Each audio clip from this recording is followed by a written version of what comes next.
Greetings everyone, this is Tanya at I Love Iodine. This video is on lamb's quarter. This is a very super important and very nutritious edible wild food that you might find growing where you live. Before we get started, it's imperative to always properly identify a plant before you even touch it, let alone consume it. Please do not eat anything just because you saw a video, just because you heard me talk about it or heard somebody else talk about it. Please do your research. There are a lot of lookalikes. There's a lot of variability among plants. There are plants out there that are deadly poisonous.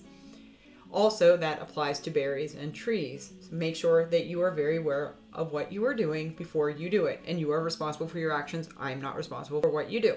Okay? Only responsible for what I do. I do highly encourage you to get a quality field guide. Check with other reliable sources. Cross-reference.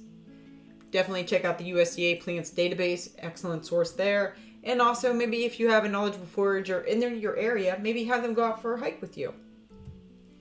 All right, so let's get started.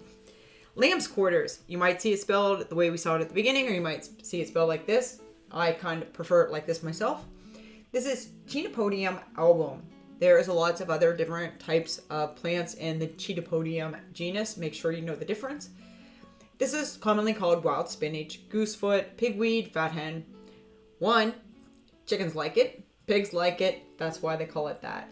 This is in the Amaranth family. This is also known as the Goosefoot family. The reason is because of a lot of the leaves do look like the feet of geese, as far as the shape, obviously, not the rest of it. Typically, these will flower from June till September, and then they will go into seeds. The seeds are very, very small, and you can actually collect those and make porridge.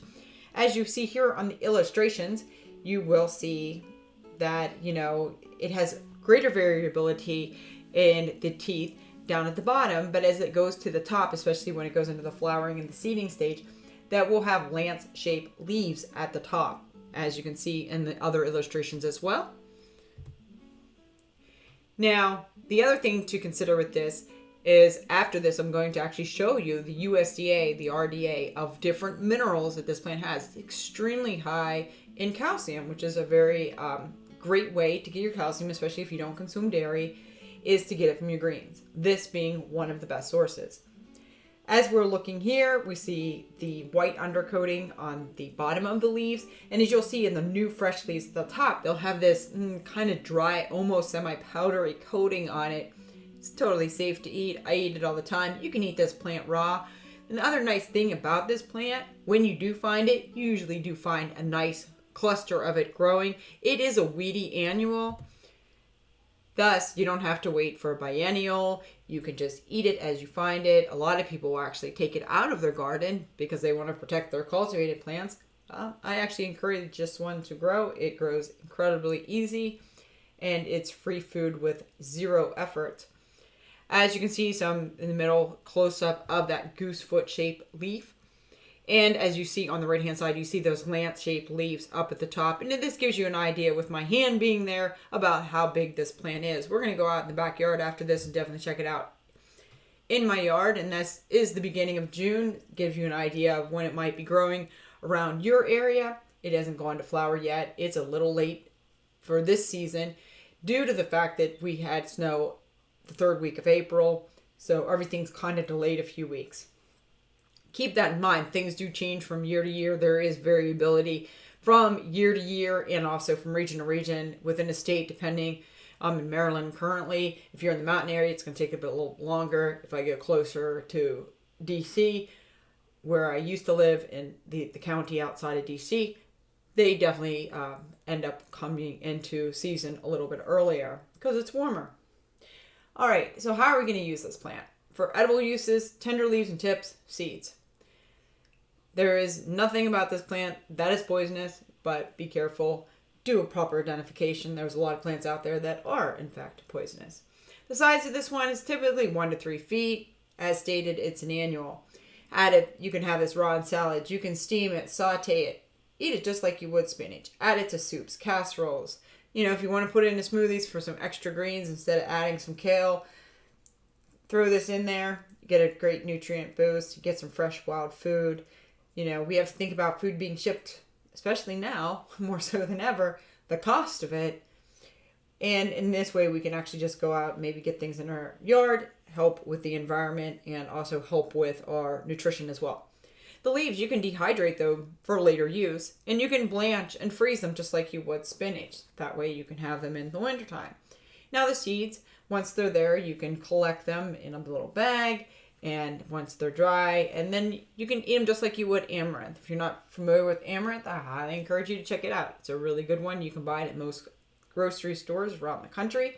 Anyway, you can make a porridge out of it, just like you would with like a cream of wheat or something like that. This is a gluten-free grain, so if you have gluten intolerances, you can definitely check this one out. And you can also grind this one into flour. Now, medicinally, the leaves can be used make into a poultice, and that can be used to treat burns, reduce inflammation, relieve itching. You can make a cold herbal tea, and it's used to treat diarrhea. Typically, plants that are used to treat diarrhea is because they have astringent properties. So the leaves and seeds, if you are low nutrient and you need some additional support, these plants that we can get in the wild do have a lot of strength and vitality that we don't necessarily get from our cultivated plants, especially the ones that have been sitting, in cold storage for, a week, 2 weeks, longer, and then shipped across the country. This way you can get food, the freshest is bestest, as John Collier always says. If you're familiar with him, definitely check out his videos. He does great work on juicing and gardening as well. Also, this one, it also resembles another Chenopodium species called Mexican tea or epazote. If I'm mispronouncing that, please definitely let me know. And it's used as a medicinal herb, actually, for treating parasites and other conditions. And it definitely helps with worms, most specifically. Typically, in a lot of Mexican cuisine, they use it as a seasoning. It does have a very interesting flavor, much different than what you're going to get in the mildness of the lamb's quarter. That being said, I think it's worth checking epazote out. It's absolutely delicious. Which is a source of good information, sometimes not so much. That's why it's always important to get quality information from reliable sources and use multiple methods. But for this purpose, this is a good page on the Chenopodium album. Lamb's quarter, wild spinach, however you want to call it. The important part that I want to point out here is they have the actual nutritional information from the USDA. And only 100 grams, which is approximately 3.5 ounces, a very small weight, only 43 calories. This is the nutritional profile of lamb's quarter. This is amazing. 4.2 grams of protein. That's a significant amount. For most people, that's almost 10% of what you need, despite what some sources say you don't need as much as you might read. They might list it as 0.8 grams per pound. The actual calculation, if you go to the sources that they cite, it's actually 0.8 grams per kilogram. They needed to divide that 0.8 by 2.2 to get 0.36 grams per pound. Thus, 4.2 is a very significant amount, especially for only 43 calories. Fat, negligible, but again, fat is a macronutrient. You do need that as well, as you do need carbohydrates. Very high in dietary fiber at 4 grams. Vitamins. Vitamin A, of course, is the plant-based source, not the preformed, which is a whole other story. You might need to look into why it might be necessary to get that source from either meat or dairy. Maybe some liver, if you will. It's a good source of that, as in some whole milk dairy as well. But some people don't eat that, so we have to make adjustments, of course. Lots of B vitamins, thiamine, riboflavin, niacin, folate, B6, B5. Vitamin C, 96%. That's about probably more than an orange. And only 43 calories. While you're also getting calcium, 31%. That's more than a glass of milk. Not against drinking good quality milk, but right here you can get it from your greens, and if you don't drink dairy, good source there in a plant-based form. Also iron, 9%. Of course, that's a non-heme iron, so keep in mind it's good that it has vitamin C in there. It'll help it be more absorbable. Magnesium, 10%. Manganese, 37%. Very significant. It's a really good amount. Potassium, 10%. That's about, a banana? So this is a very good source. Much less calories in case you're watching, your calories. This is much more significantly lower than eating a banana. I love bananas. I will eat a banana every day as long as I can. I think they're delicious. And of course we have some zinc, good for your immune system and other functions. this plant is seen as a weed in the United States. In other areas of the world, it's actually seen as a common green for edible purposes.